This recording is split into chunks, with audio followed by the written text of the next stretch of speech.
We are live on Proline TV for another weekend recap.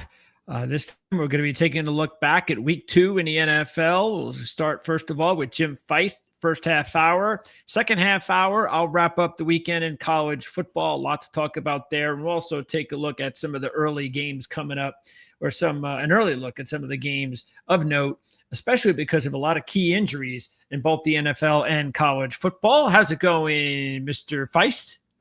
Well, Saturday I was 4-1, and I don't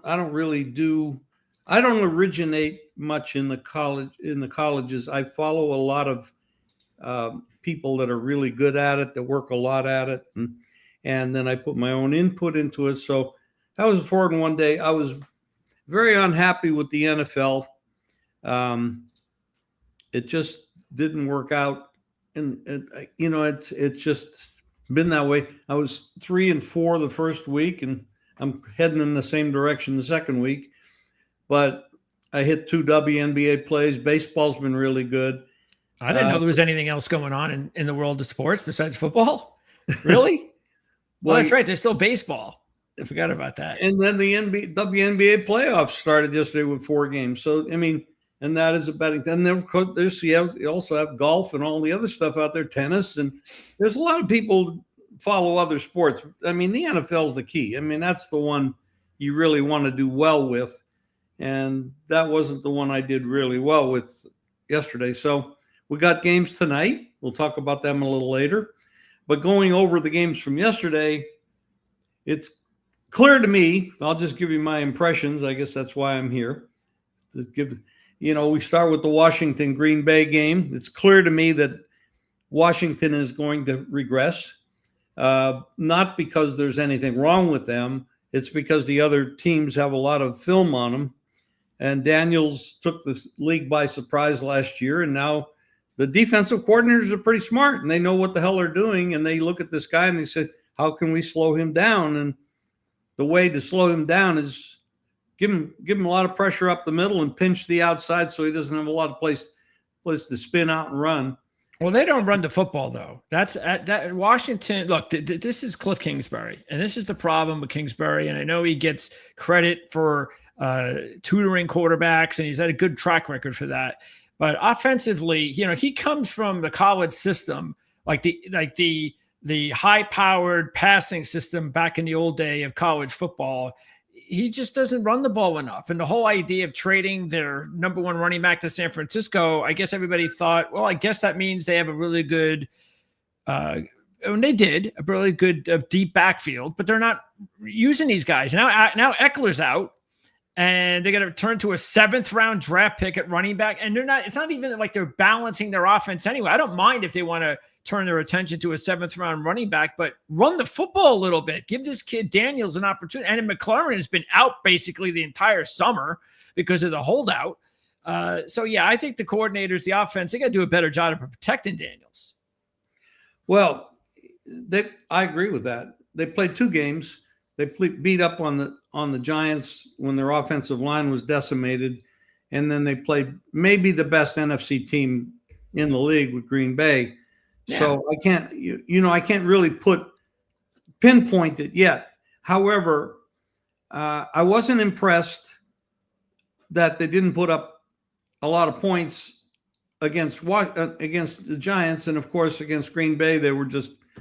The score was only 9. They only lost by 9, but it could have been 19 or could have been 29. They weren't in that game.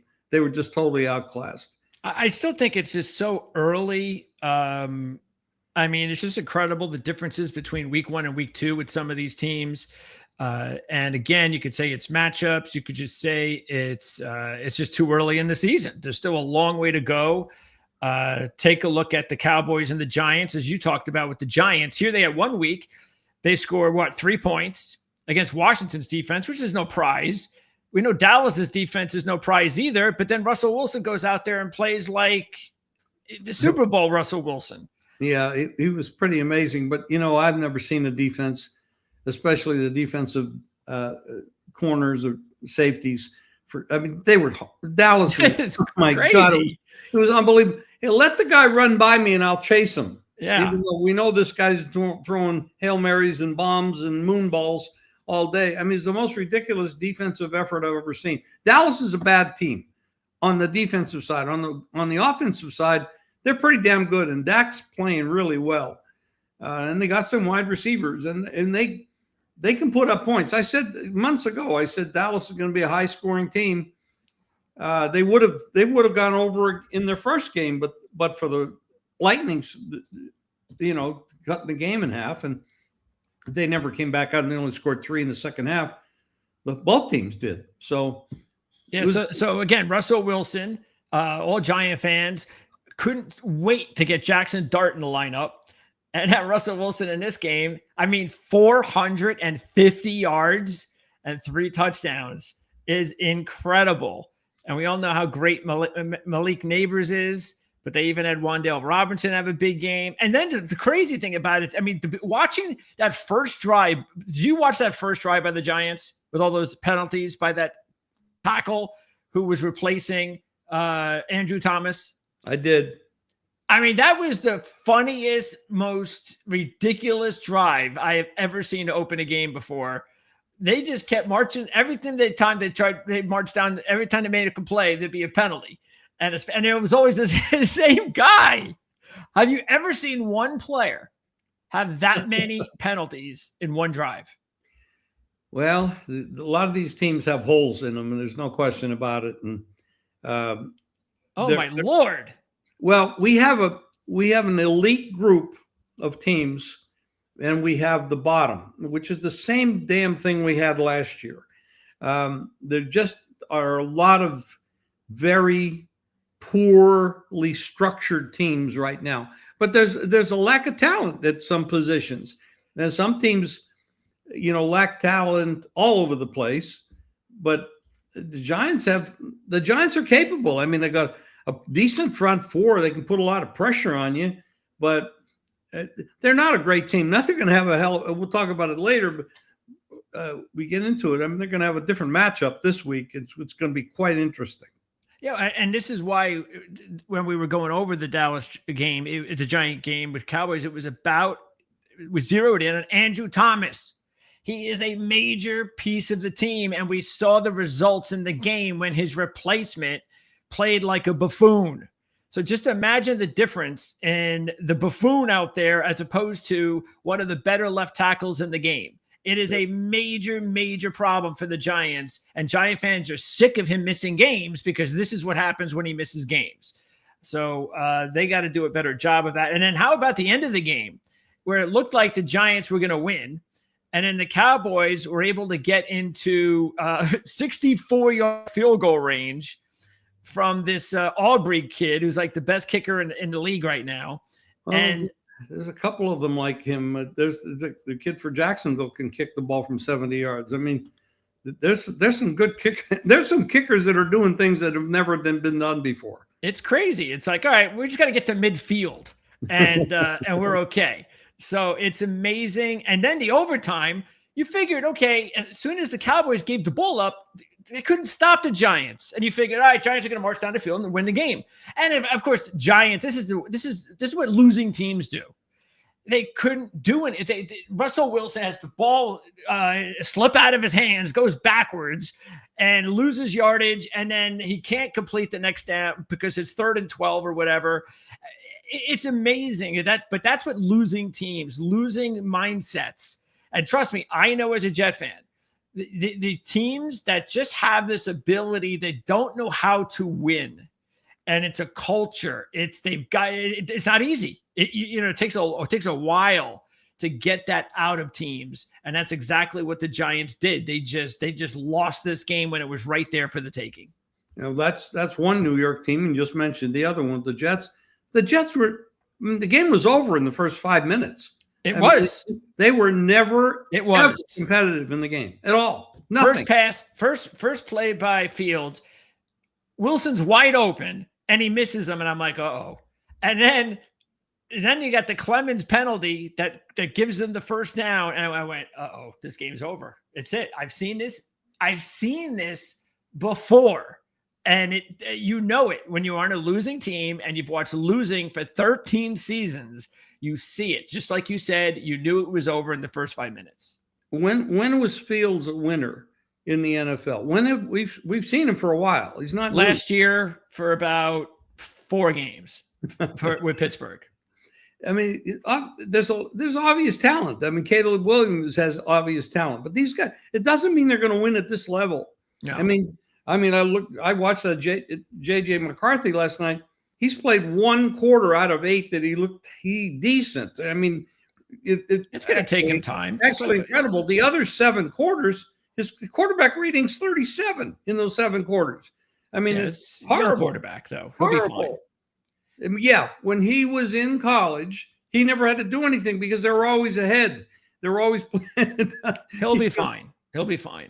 Again, you can't. This is what I'm saying. You're more positive about him than just about anybody else I know.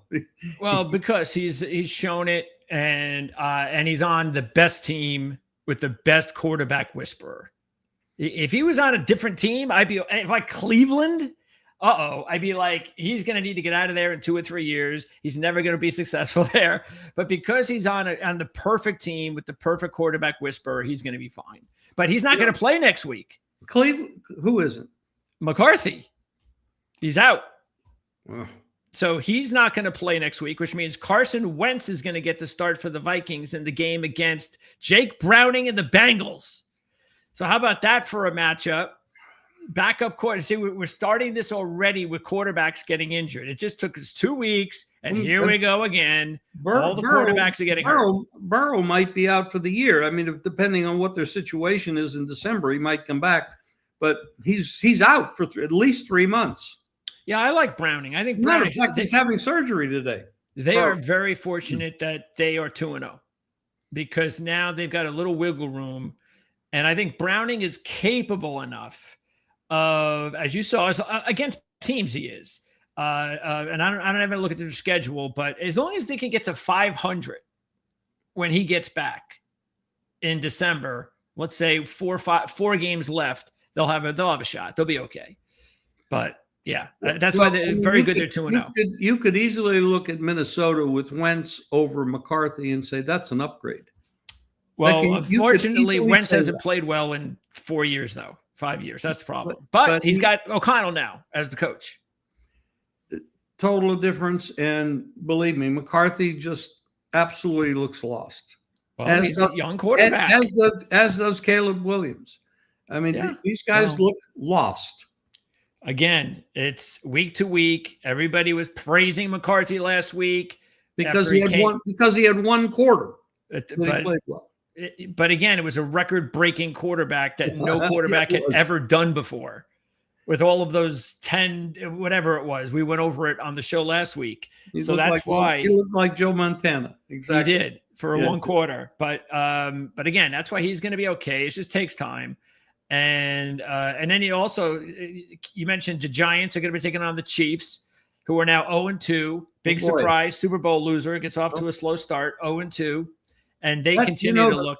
The thing about that is, what have we seen from them in the last, let's say, 5 or 6 or 7 games? I mean, they won all those 1-score games last year. They just have no offense right now, and they didn't last year. Yeah, the receiving situation is just really bad. That's the problem. I mean, Rice will be back soon. It's going to be like this. They're going to have to deal with it. You know, these guys are not coming back in the next couple of weeks. So, but this is also a problem with them this year. They're not running the ball, and now everything is about throwing the football. And when your receivers go down, this is what you get. So, yeah. And I talked a long time about the Chiefs having injury luck, and it's finally going against them. They finally have no injury luck so far this season, and their passing game has been non-existent. And even the Eagles, we talked about this last week. As good as the Eagles offense looked against the Giants, when you looked inside the offense, the passing offense did nothing. And for the second straight week, the passing offense has done nothing. I mean, look at these stats. Hurts threw for 101 yards. That's it. Well, and he's got AJ Brown. The thing about the Eagles are they're actually they're run like a chess game. They have offensive and defensive lines that are very solid. They've got solid defense and offensive skills at a lot of positions. They don't even need their quarterback to put up big numbers. Well, they just surgically, I mean, this is what they've been doing it. They've been to 2 Super Bowls in the last couple of years. They won the one last year. Yeah, with high explosive offenses. This is a well-structured team. They're not dynamic. They don't play like that. They're dynamic. They play like surgeons. And they had that game won. They only won by 3, but that was a late touchdown. And then they just had the game won, and they knew it. Well, they're going to have to pass a lot better than they have so far the first 2 games of the season. And remember, they got a new coordinator again. This is not Kellen Moore.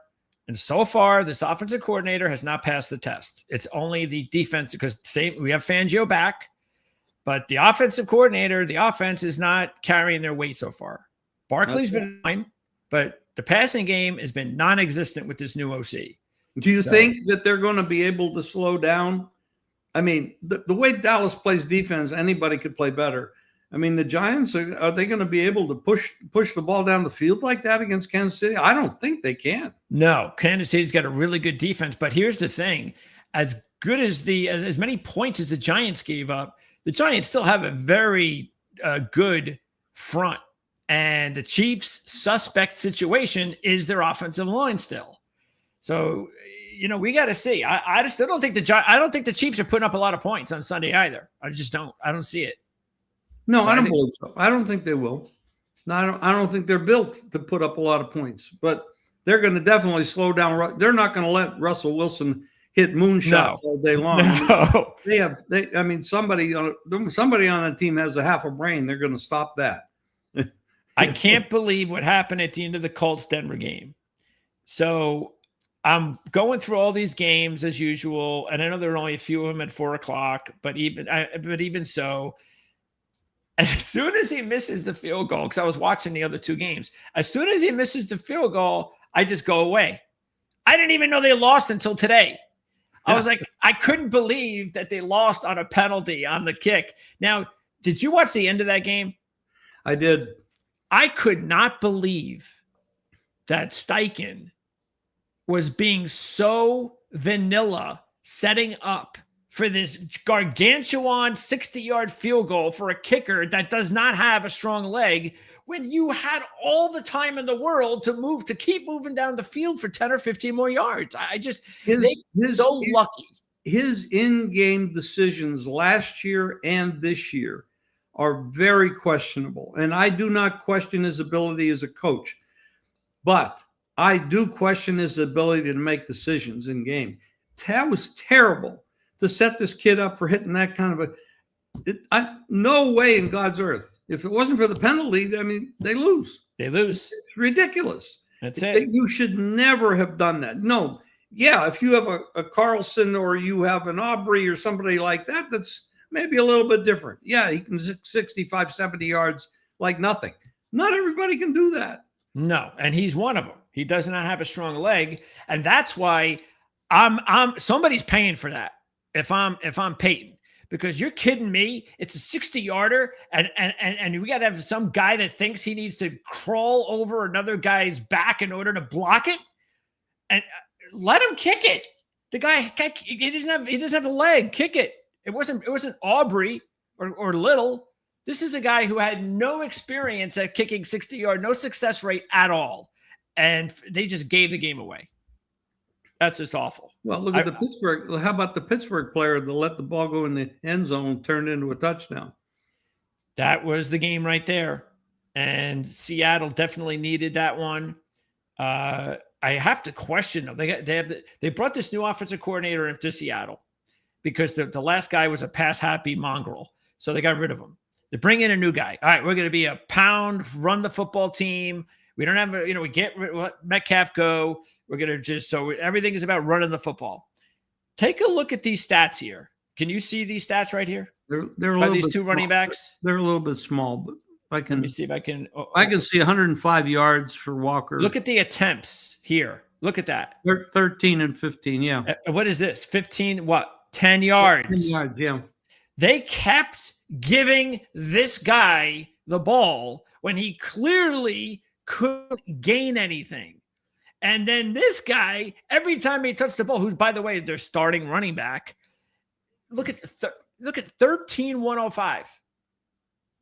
And they only gave him the ball 13 times. Well, Charbonnet last year was pretty dependable. I mean, he's okay, but he's not the number one dynamic back like Kenneth Walker is.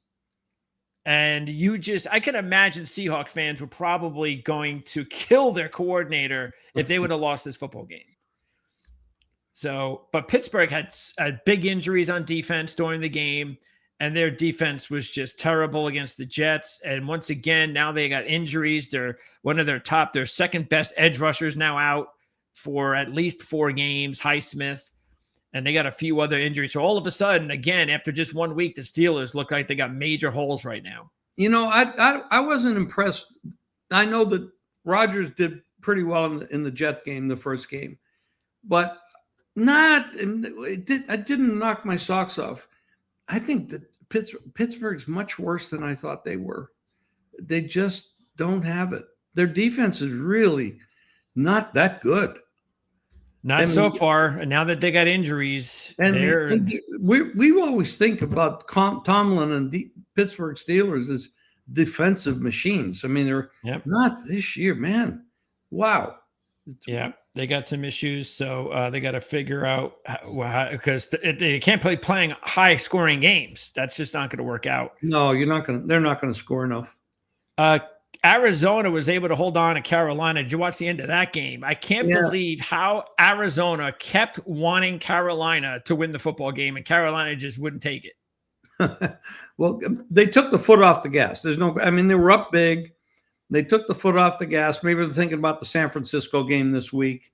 Maybe that was their mindset. I don't know. But they definitely lost their momentum. I will say something else, and I know you're going to disagree with me because you were kind of high on Carolina this year. I don't think Young is going to be able to be a starting quarterback in the NFL. He's too small. It's that simple. You cannot train somebody to be taller. When you put pressure on him up the middle, he cannot see the field. It's very obvious. He can't see the field. Well, the offensive line, and this is going to kill Carolina. They've now, and this is why you saw what you saw in the game, because they lost 2 of their 3 interior linemen, and it looks like both of them, starting center Austin Corbett and their big prize free agent from last year, guard Robert Hunt, might actually miss the season. Hunt looks like he's definitely gone for the season. He's their best lineman. And Corbett, their center, may come back, designated return. And that is why you saw just an unbelievable, and I saw it too. It's like every time Young was going back to pass, he had guys all in his face, and it looked really bad. So they're in big trouble now. You're absolutely right. They can't win with Young unless they're going to be able to protect him. You know, we keep talking about it, and I think, I don't know, it just isn't enough of a focus. Offensive linemen are very important. These teams need to do a better job building bringing an offensive lineman and some backups, because they do get hurt. And you got to have somebody, because this happens all the time. I mean, even the Super Bowl, the offensive line for Kansas City was decimated. We see it all the time. Without an offensive line to protect these quarterbacks, the quarterbacks become very average. They can't do it by themselves. I know you pay all the money to the quarterback. I get you. I get that. But it's a bad system. You have better offensive linemen. That's what's been holding back the Texans. They hope that they've figured things out a little bit. We talked about that. Their line does look a little bit better now with some of the additions they made. But if they get injuries and they got to go back to the same guys that killed them previously, then they're in the same boat. So I agree. I mean, sooner or later, certain general managers would be smart enough to understand that, hey, instead of me giving all this money to wide receivers and tight ends, and let me have the most expensive offensive line, top 8 in all of football, and I start there, I think I'll be okay. So you're damn right. And of course, Arizona. I mean, how awful is it to get the onside kick at the end of the game and not be able to capitalize on it when nobody can get the onside kick anymore? I don't know what the odds of getting an onside kick are, but that was pretty amazing. Yeah, and they still weren't able to get it. Before we move on, because we have a couple minutes left, we want to talk about the Monday night games. One more game, and that is the Patriots beat the Dolphins. And the Dolphins definitely woke up. So they get behind early, and it looked like, uh-oh, here we go again.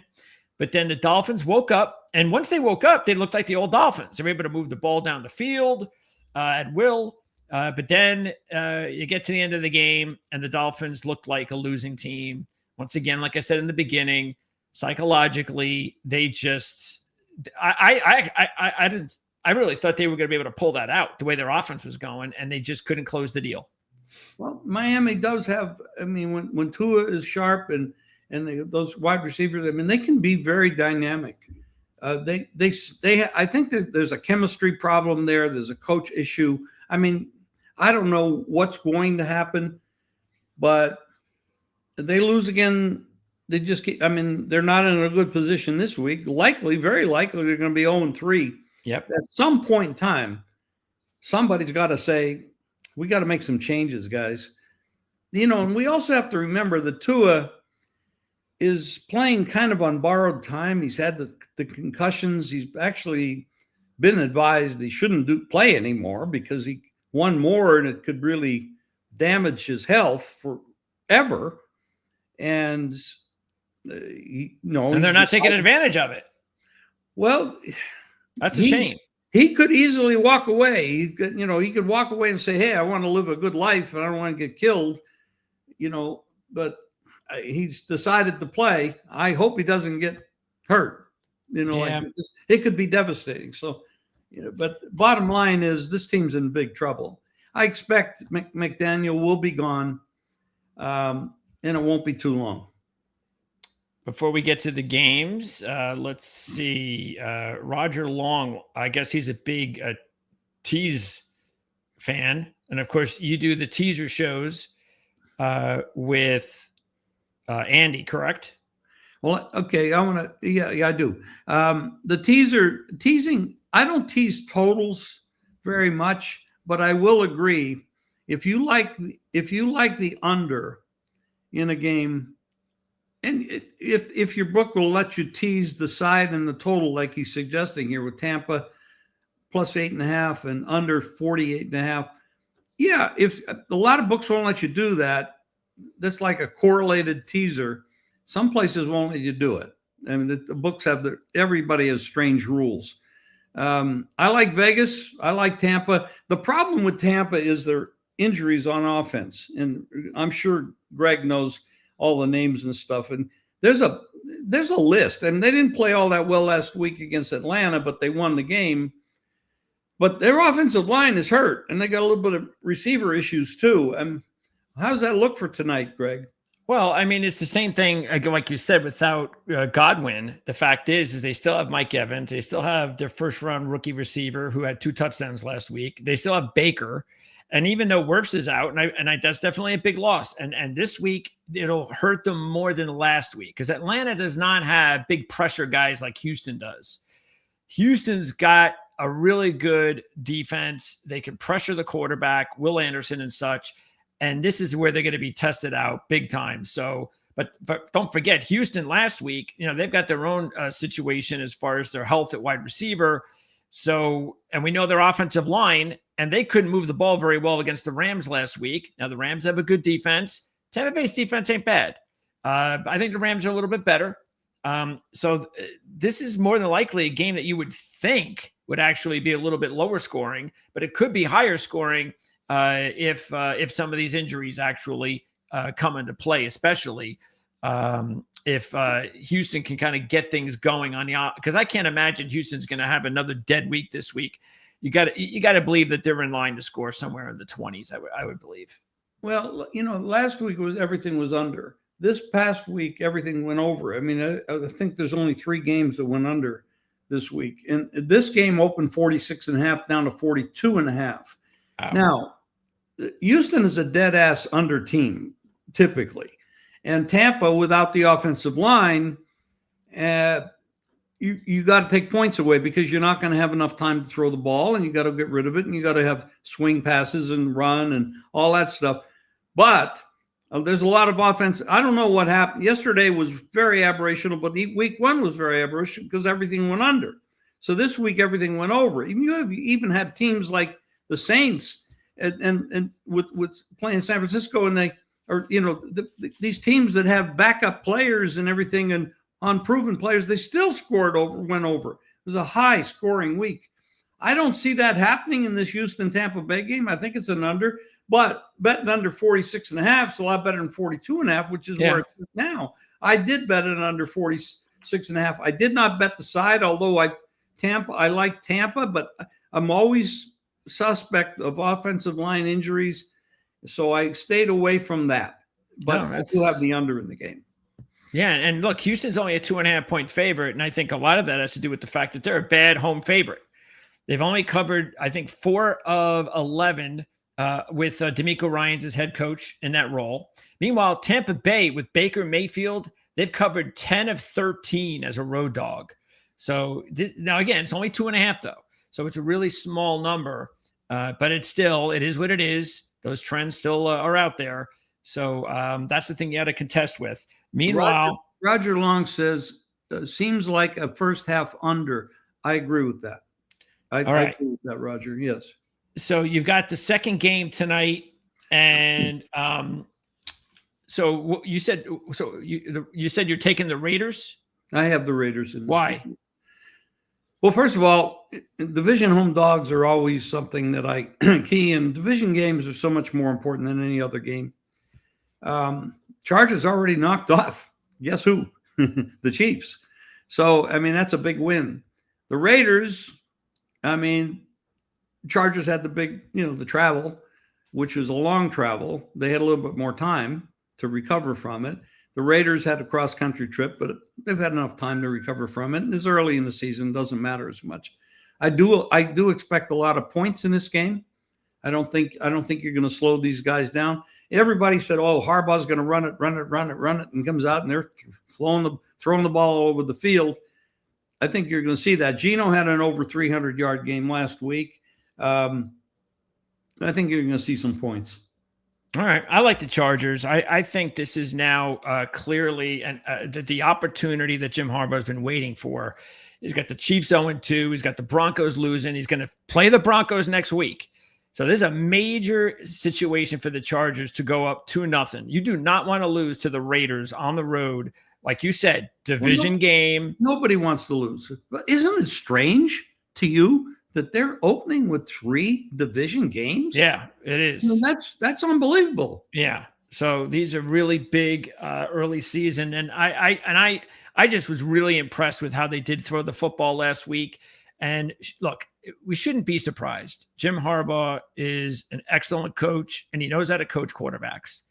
And Herbert, he had a disastrous playoff game, but that was one game.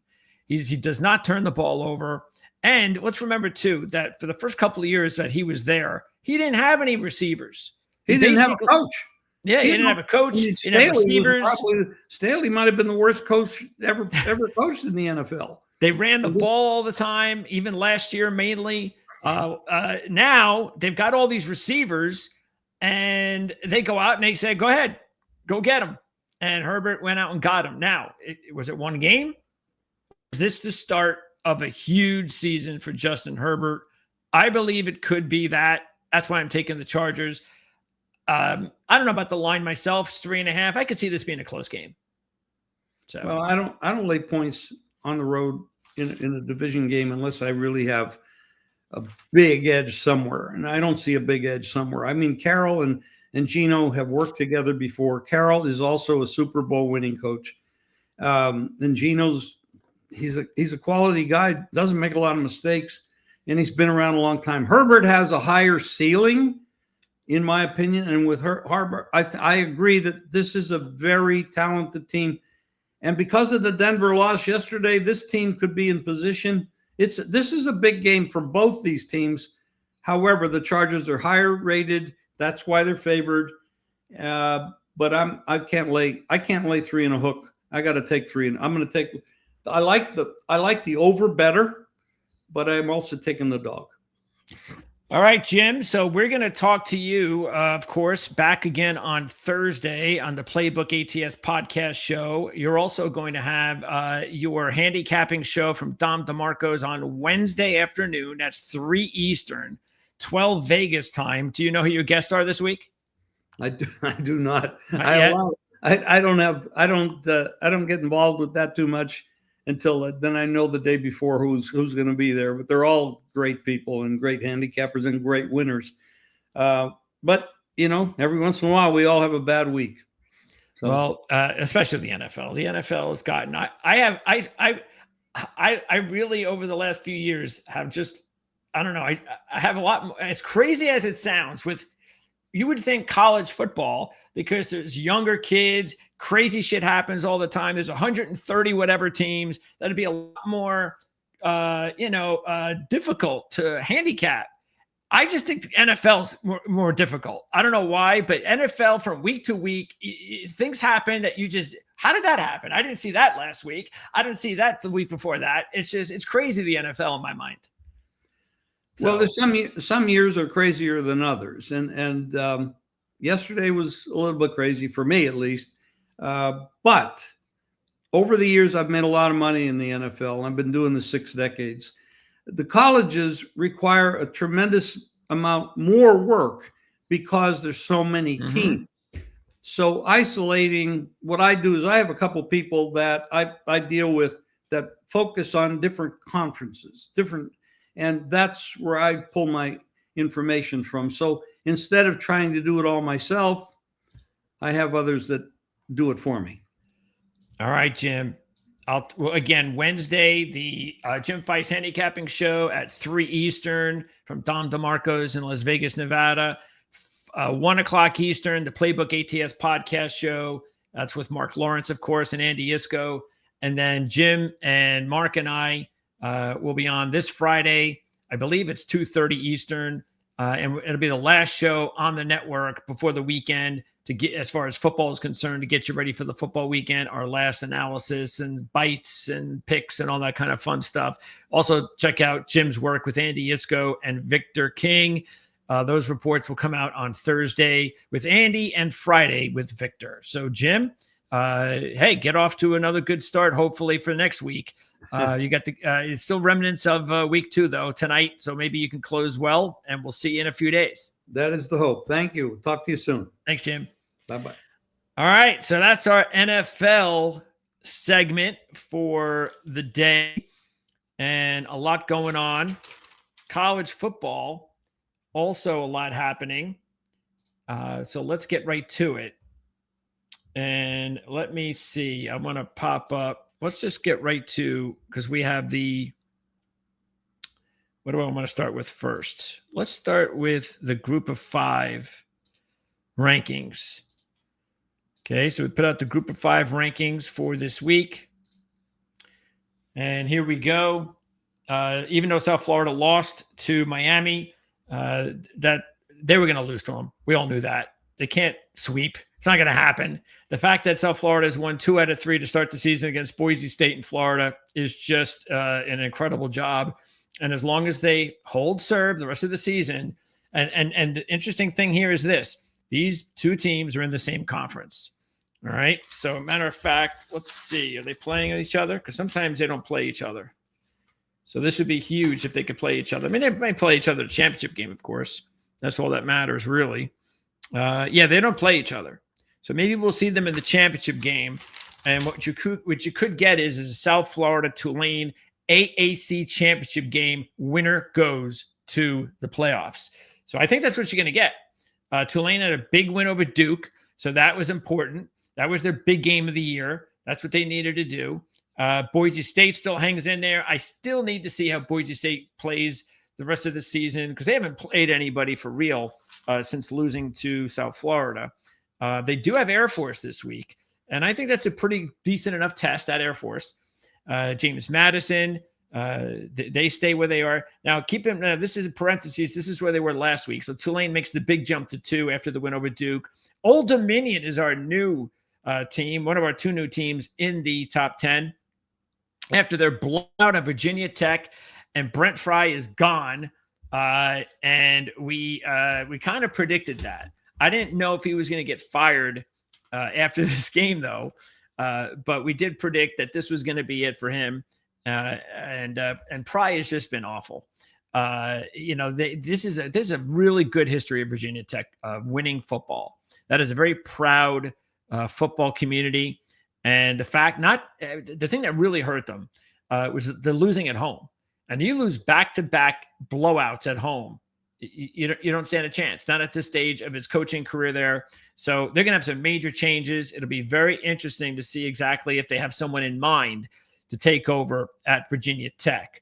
I don't see it would be really interesting if Beamer's kid decided to return. I think that's an obvious choice, but I don't know what Beamer's contract is in South Carolina. Haven't really looked into it yet. Still kind of fresh.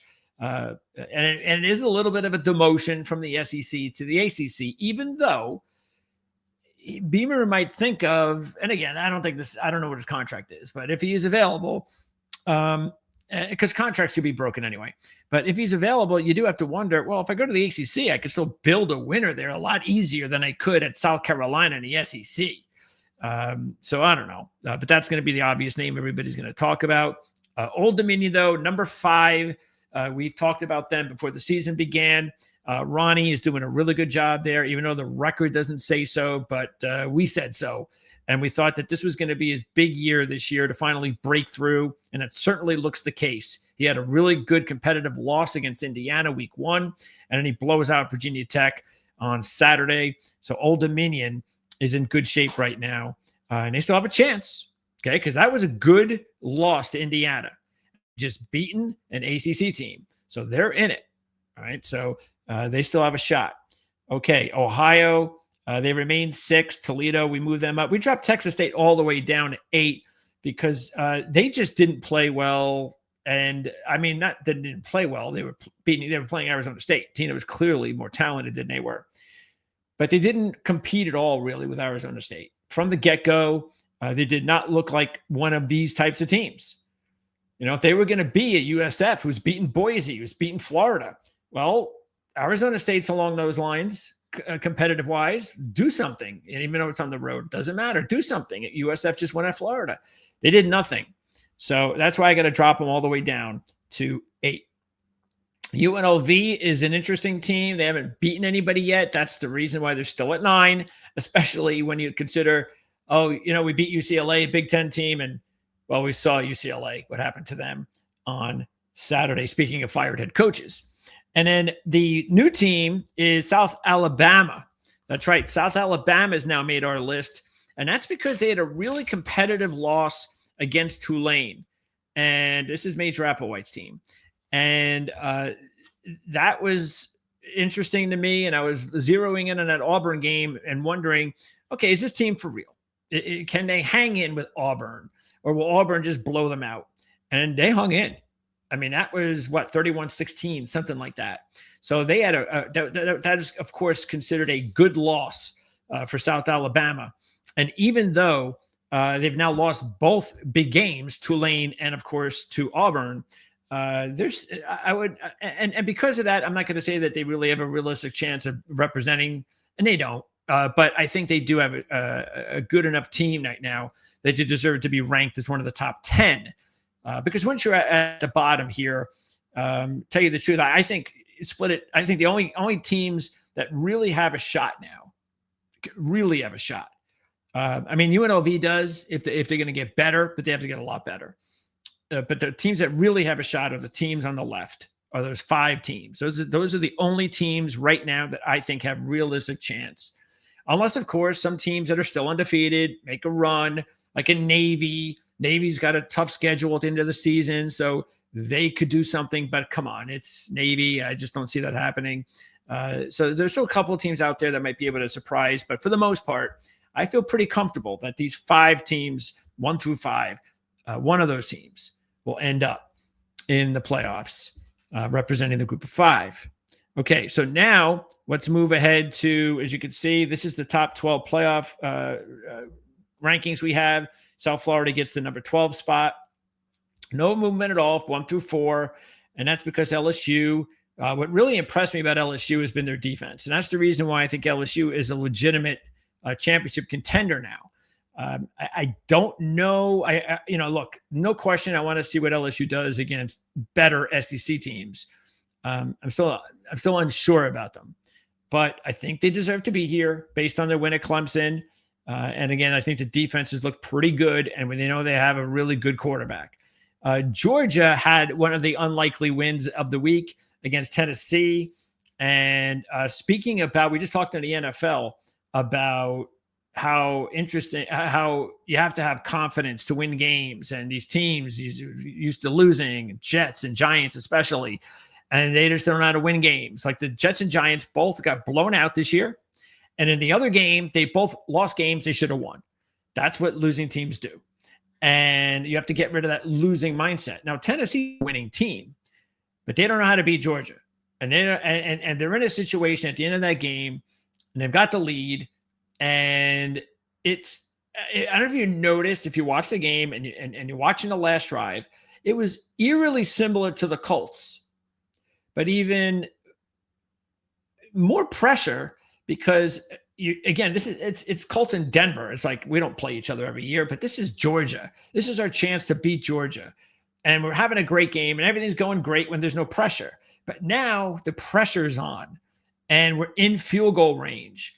And Josh Heupel, he kind of choked in my mind. That was not a chip shot field goal,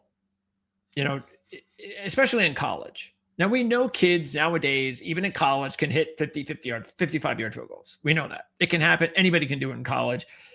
But there's also a situation that you get, like we saw in this one, as soon as they threw out that stat, that the kicker for Tennessee had never kicked one of these field goals before. He had never been asked to go in and kick a game-winning field goal in the last 2 minutes of a game.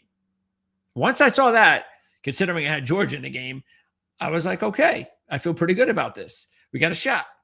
And the fact that he would not move the ball a little bit, and even when there was a time to try to move the ball a little bit more, and you saw that in overtime, all of a sudden, Aguilar, the quarterback, it's like he was a different quarterback.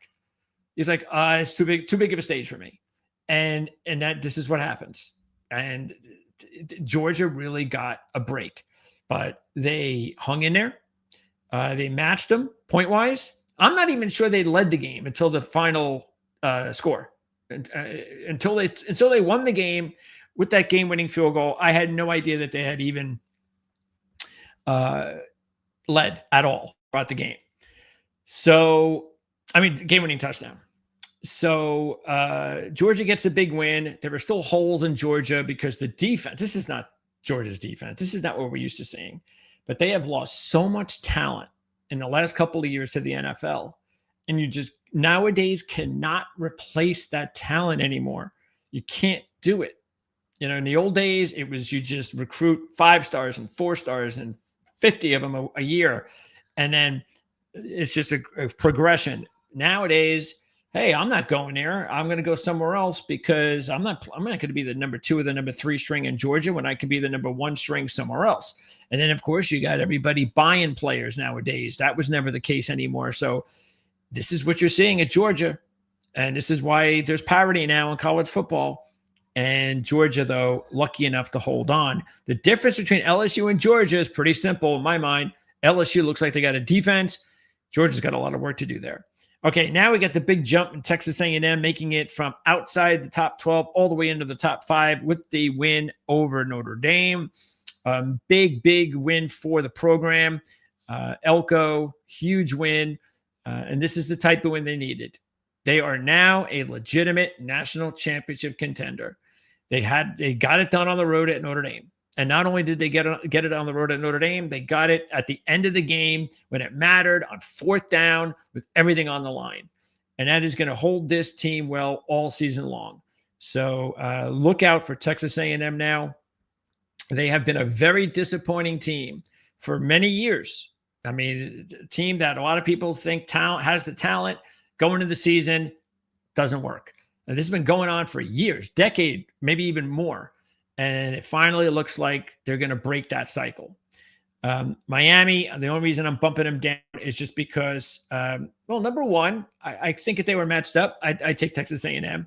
But number two, hey, Texas A&M, but they both had the big wins against Notre Dame, but Texas A&M did it on the road. All right, Oregon, Oklahoma, Texas, they're still there. I just maneuvered spots here or there because Texas, they do have a few injuries you want to keep an eye on. But I don't know what's going on, to tell you the truth. I mean, the game this past week, it's just normally you would expect to score 55 points in that game. And I think they were like a 35, 40-point favorite, and they won by like 2 touchdowns. So I don't know if something's going on there because the offense has not been anywhere near like the offense we thought they were going to be. Again, even though they lost a lot of key players from last year's team. Illinois stays at 10, FSU stays at 11, and there's USF. And then as far as the couple of teams that almost, actually there were a handful of teams that almost made it in. They would be Ole Miss, Vanderbilt, Missouri, Alabama, Georgia Tech, and USC. So those would be the 6 teams that I still wanted to give consideration for. And I also felt Notre Dame deserved it too, because they lost to 2 good teams. So, because I can see Notre Dame running the table now and still making the playoffs. Okay, so you don't give up on Notre Dame just yet. Matter of fact, it may not be a bad futures buy right now. I have to take a look at that. We'll talk more about that on Wednesday. Okay, and well, you know how we feel about Vanderbilt. I also told you in the beginning of the season, I really thought Missouri could be a good sleeper. And lo and behold, what did I tell you about Ahmad Hardy? That kid is golden. So watch out for the Missouri Tigers. Ole Miss, even though there was a good win against Arkansas, they did get kind of fortunate because once again, the bugaboo came back for Arkansas, the turnover. Dreaded turnover, which killed them last year, came back to bite the ugly head at the end of that game. Otherwise, it looked like they were going to take the lead and who knows, maybe win it. They weren't able to stop the backup quarterback for Ole Miss. The kid Chambliss from the FCS comes in for the injured Simmons, who I did not want to see off the field. I wanted to play Simmons, and I did not want Simmons out. I mean, I did not want anybody. I hate when that happens when you bet a game and you say, oh, I like this game because the quarterback's not playing well. And then the quarterback doesn't play or gets hurt in the game, and the backup guy comes in and does a great job, and it's like it ruins everything that you talked about. And they still had a chance to win. But Ole Miss, I think, is just getting by, to tell you the truth, because of the schedule. They start getting into the real big games, and I'm not so comfortable. But I think they deserve to be mentioned. And in Alabama, this is going to be interesting because everybody wanted to give up on them the first game of the season, which I hadn't heard about any of that stuff before, any of the off-field stuff. So they lose to Florida State. And then all the Alabama fans are crying and they want to fire DeBoer, and they're talking about all this, the players running the asylum deal. And so I was like, all right, well, if that's happening, then they got no chance. But I don't know, just like anything, when you're just overreacting to one game, let's just see. Because if there really was players running the asylum thing, they wouldn't have blown out their opponent week 2 the way that they did, scoring 70. And they wouldn't have pretty much blown out Wisconsin in week 3. And what have I been saying about Wisconsin, by the way? It is over. It is almost officially over now. Okay. It is time to move on. It is time to find a different a new head coach at Wisconsin. And I'm really surprised about that. I didn't think things would go this poorly. Fickell is a good coach. He's a good history, but he made a terrible decision to try to bring an offensive pass offense to Wisconsin. It was the dumbest decision a coach could make, and he's paying for it. Okay. But anyway, with Alabama, all of a sudden, are you hearing about any of the off the field stuff? Are you hearing any about the players are running things? I'm not. So all of a sudden, I think now it's time to get back into thinking that Alabama might just still be a pretty decent contender. Georgia Tech got the big win over Clemson that we were hoping they would as a sleeper. And once again, with Clemson missing Antonio Williams, they are not the same offense. He has basically been out all season, and their offense has not been able to pick up the slack. We knew they didn't have a great running game coming in. It was going to be about Klubnik. Antonio Williams, one of the top wide receivers in the nation. They had Wesco as a number 2. They had a couple of the good young receivers. And then all of a sudden, your superstar receiver is not there for the first several games. And you got to start relying a little bit more on the running game that you really don't have. And then your number 2 has to be your number 1 and so forth at receiver. And it just hasn't worked out for him. Now, they've lost a couple of close games. It's not like that they've been blown out or they just looked awful. But they've lost games. But here's the deal.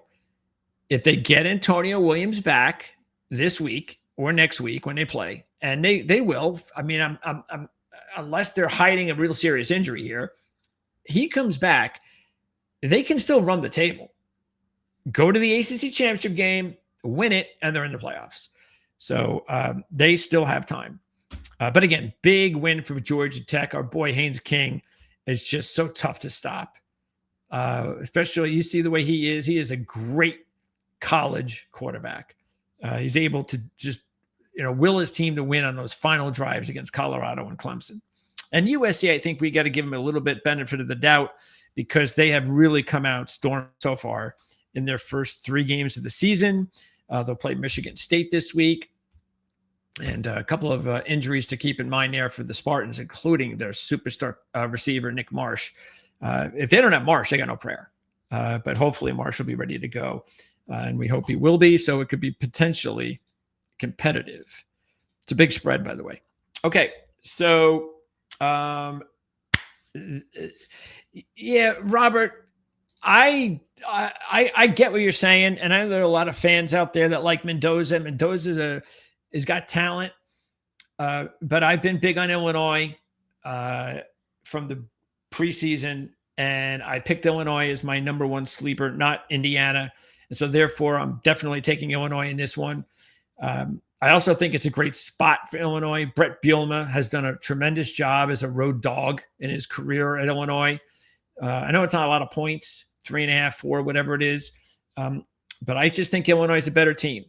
Indiana, I don't think they're as good as they were last year. I think, believe it or not, I do think Mendoza is an upgrade at quarterback. Now, maybe, again, I think some quarterbacks like Rourke could be better college quarterbacks, and that could be the case. Mendoza definitely has a lot more of a pro prospect in him than Rourke ever had. But we'll find out on Saturday, because if Indiana is going to take that next step and they're going to be able to beat these types of teams and not just win because you're playing, I mean, what was their biggest win last year? I think in Michigan. And we all know what happened to Michigan last year. So this would be a really good win for Indiana early in the season. A good win for both teams, of course, because whoever wins this game has to then be right up there on that next stage in the Big Ten. When you talk about Penn State, Ohio State, and Oregon, then I think Indiana, Illinois winner, USC, and there might be another team or two in there. We'll see this week. I know my boys at Rutgers better win this week because this is their chance against Iowa. And I am just furious over the injuries at left tackle for Rutgers right now. I couldn't be more furious. I can't stand injuries. I've been doing this too long. And it's like the one position on the team that they could not have injuries, and it's hurting them.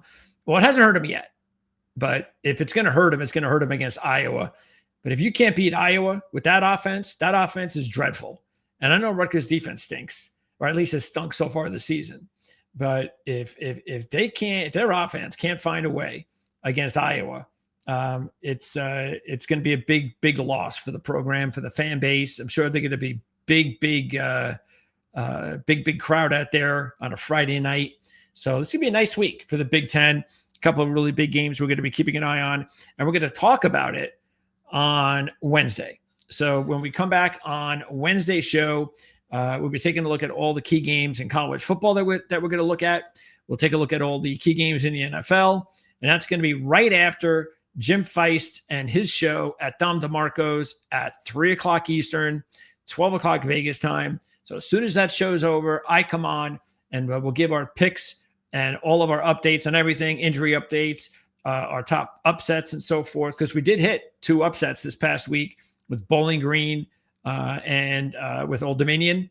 So that was good. Got back on a roll there with our 2 upsets. And of course we had Vandy winning big, which was huge. I know Sellers went down, but they weren't playing well. Their offense had done nothing all year. The offense was doing nothing in the first half till he got hurt. So that had no indication. There was nothing right there in that injury situation that said to me that, oh, good. Trust me, when you bet a game like that, you're like, okay, good. Okay, he's hurt. He'll be back next week, hopefully. And now he's not going to be back this week because I don't even know when he's going to be back. I haven't even looked at it. But I know he's not back this week because the line has been, I think they're playing Missouri, and I think it's like 15 or something like that, which means he's not playing. But boy, their backup quarterback isn't good. It's just like Troy. I had Troy beating Memphis, and their quarterback goes down in the first quarter. And I don't think he's going to play this week against Buffalo, and their backup quarterback stunk. So it's we always think it's hard to have good backup quarterback play in the NFL. It's even harder to have good quarterback backup play in college. Okay, so that's going to wrap it up. Again, thanks to Jim Feist. Make sure to subscribe to the channel if you haven't done that yet. We're going to be doing this all season long, and we start looking ahead at week 4 in college football, week 3 in the NFL on Wednesday. You look out for Jim Shorts. He likes to throw these shorts out there every once in a while. And I told you all about Jim's videos and Jim's time on the show, on the channel this week. And pretty much the same for me. I'll be back on Wednesday. I'll be back on Thursday, along with Jim and Mark and Andy on the Playbook Show. And then we'll wrap things up on Friday for the Friday show. So for Jim Feist and Greg DePalma, thanks for tuning in here to PTV's Weekend Recap. And we'll see you guys again real soon.